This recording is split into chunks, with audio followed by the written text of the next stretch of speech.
our concerns.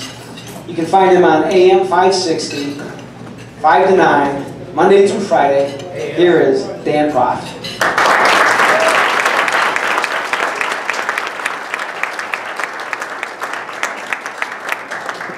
Thank you. It's great to be with you. I think if Dennis Prager was here, we'd have a quorum of the daily lineup of AM 560 with Joe and I both here.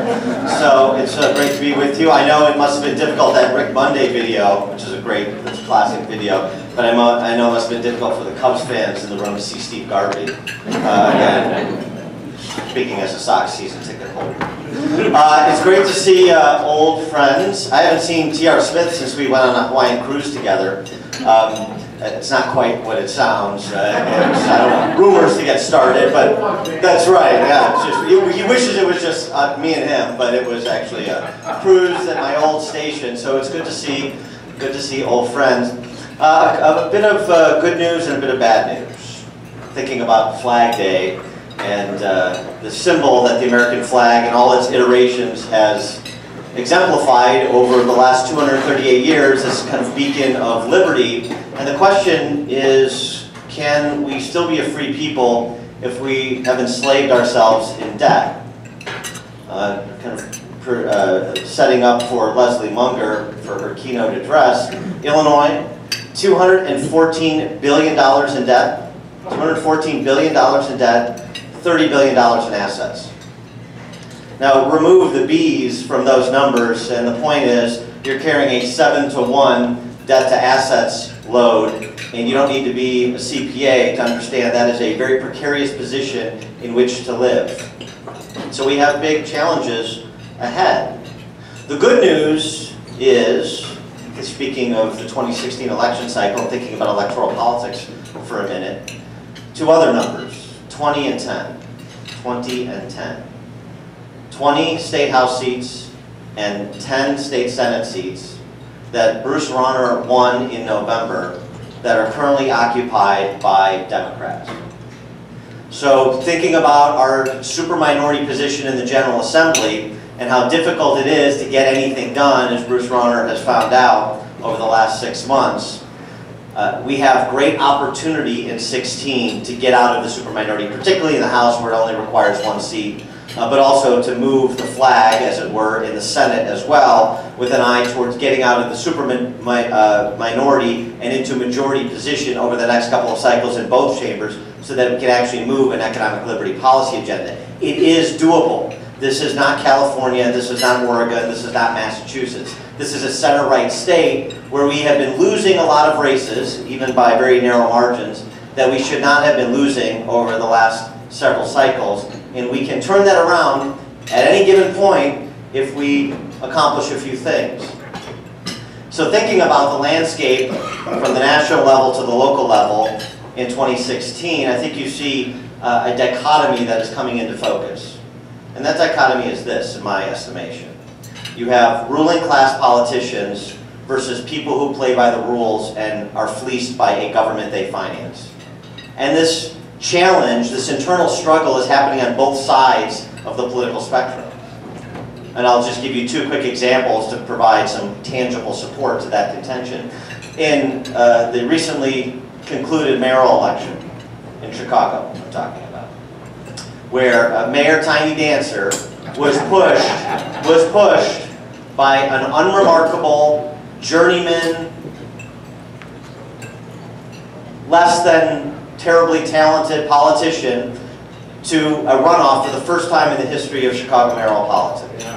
Despite Barack Obama and Michelle Obama coming in for Ron, despite all of the Hollywood money, despite all of the corporate downtown money for Ron.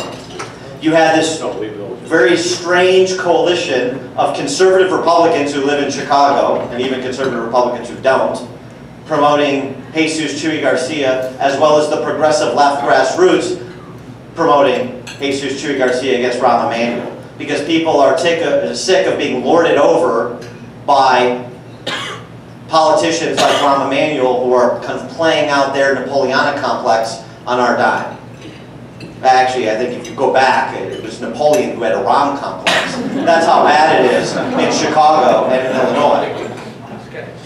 So it's very interesting. So ultimately, resources matter, political infrastructure matters, and Rahm was able to escape defeat. But it says something about what's going on, and it also talks about the opportunity that we have with those 20 and 10 that I mentioned, those House and Senate seats that are in play, when you have discontent center-left, because they reject people who impose rules that they don't live by as well.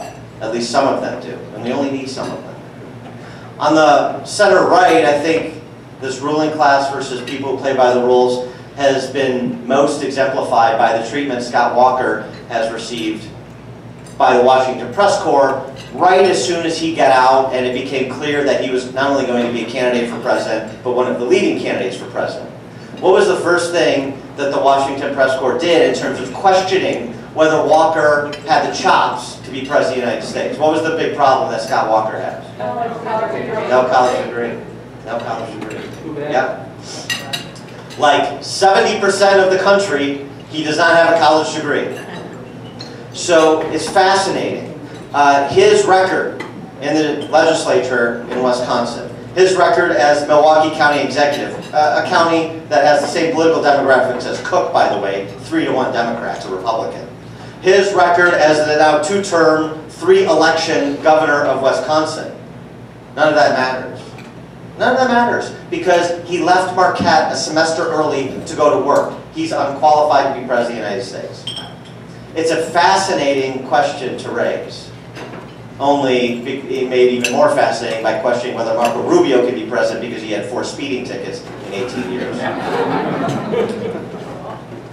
But this is interesting because what the Walker record is a record that I think we can and not only should try and emulate in Illinois, but we should shout from the rooftops. And I see the Washington Press Corps and the ruling elite establishment and their handmaidens in the press being very concerned about this because Walker has given lies to a lot of leftist shibboleths. For example, you have to choose between funding public sector pensions and reducing the size and scope of government. Well, Wisconsin is one of the only states that has fully funded public sector pensions, and Scott Walker cut taxes. And they have a multi-billion-dollar budget surplus. Oh, and he expanded school choice. And he has turned Wisconsin's job climate around. And this isn't to focus so much on Scott Walker, except as an illustration of this blindness that the ruling elite and their surrogates have. Speaking of Scott Walker's college degree, I can't help but think of what William F. Buckley famously said. William F. Buckley, a bit of an intellect, you'll remember. He wrote God and Man at Yale at 26. Who famously said that he would rather be governed by the first 1,000 people out of the Boston telephone book than the entire faculty at Harvard. And this is where we are getting, because it turns out that your academic credentials don't matter all that much, at least compared to your professional work product. So this is the opportunity that we have. A lot of people rejecting this idea that our elected officials are our betters. It turns out that they're just our temporary representatives. And there's a lot of people that can do these jobs. So how to seize this opportunity? I was down in Franklin County, deep south coal country last night. And as we're driving to the event, I see signs dotted in a lot of the lawns around the Civic Center where the event was held. In Benton, said, I support state workers. And I think the question that needs to be pushed back in the context of Illinois is, does this state support any workers regardless of their employer?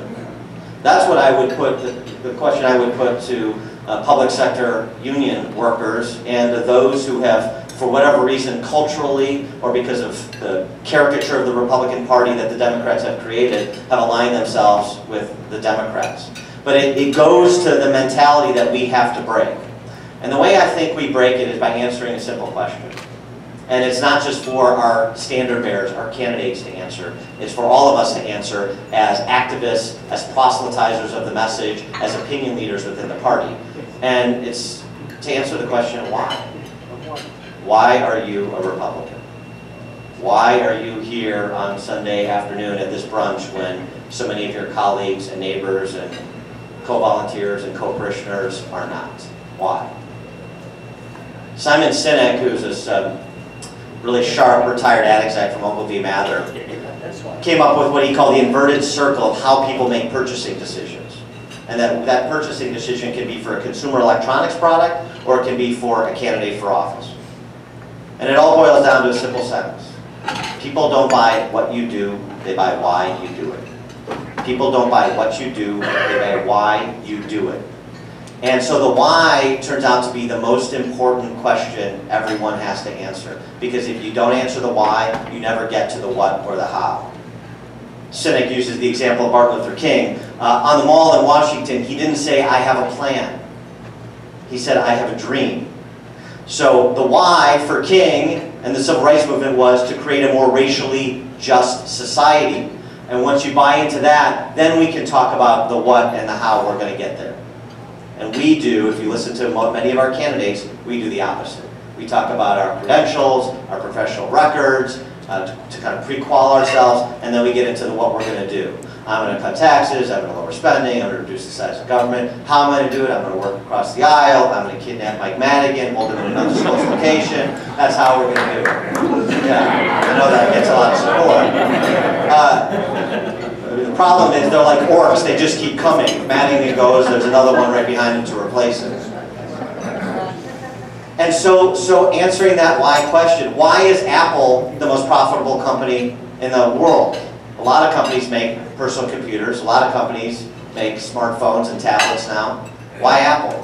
And Cynic says, look at the marketing that Apple does. Everything that they do answers the why question first. Why do we do what we do? Because we're at the tip of the spear of innovation, always challenging the status quo. So if you want to be at that tip of the spear with us, always challenging the status quo with technological advancements that are going to improve your quality of life, then you want to buy Apple's smartphone, Apple's tablet, not Samsung's or anybody else's. They answer the why question first in that competitive marketplace. And here's the great thing.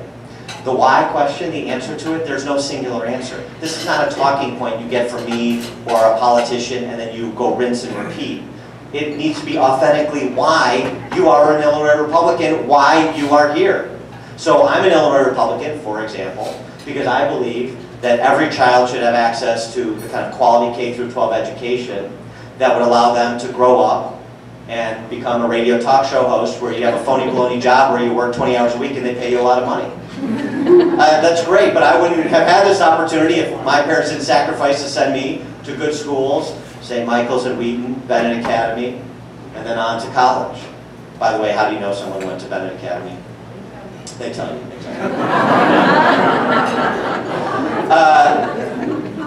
Why am I an Illinois Republican? Because I want Illinois to be first in the nation in providing services to the developmentally disabled.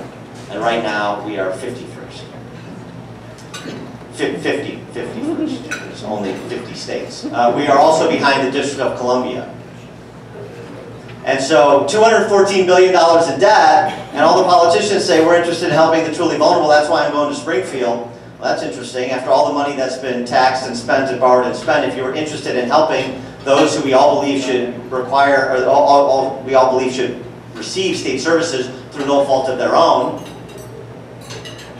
because they need those state services through no fault of their own, then how can we be 51st out of 50 in providing services to them? It's incongruent. It's a paradox. And it's because politicians in Springfield have been lying to you. That's why. That's the why. The question is, how many people know that?